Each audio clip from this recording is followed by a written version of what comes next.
Pembacaan santapan harian keluarga hari ini diambil dari kitab 2 Raja-Raja pasal 8 ayat 1 sampai dengan ayat 6, dengan judul SHK yaitu, taatilah perintah Tuhan supaya perjuanganmu berhasil.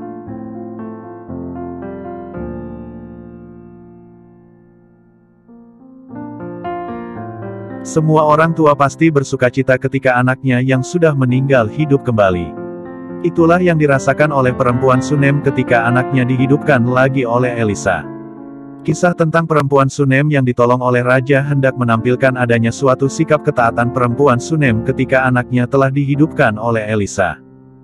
Ketaatan perempuan Sunem terlihat saat Elisa menyuruh perempuan Sunem beserta keluarganya pergi menetap sebagai pendatang di negeri orang Filistin karena kelaparan menimpa negeri perempuan Sunem selama 7 tahun.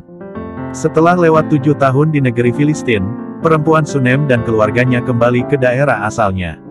Saat telah pulang ke kampung halaman, perempuan Sunem dipertemukan dengan raja.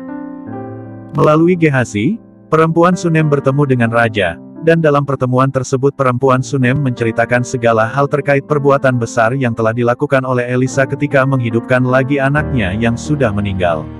Pastinya, perempuan Sunem tersebut juga menceritakan tentang kepemilikan rumah dan ladang miliknya yang ditinggalkannya selama 7 tahun.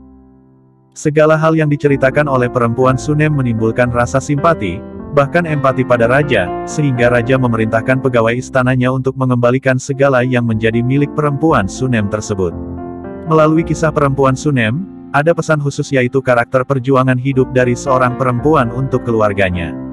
Persoalan kematian anaknya dan kesulitan ekonomi keluarganya diperjuangkan. Perjuangannya memberikan hasil, yakni, anaknya hidup kembali.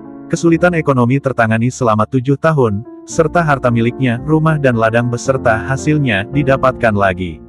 Salah satu faktor yang membuat segala perjuangan perempuan Sunem berhasil adalah ketaatan pada perintah Tuhan melalui Elisa sebagai abdi Allah. Hal ini berarti, dalam perjuangan untuk keluar dari permasalahan hidup, kita harus menjadi orang-orang yang taat pada perintah Tuhan. Tanpa ketaatan pada perintah Tuhan perjuangan kita akan sia-sia. Mari kita berdoa, ya Tuhan, jadikanlah kami umat yang taat dalam menghadapi permasalahan hidup. Amin.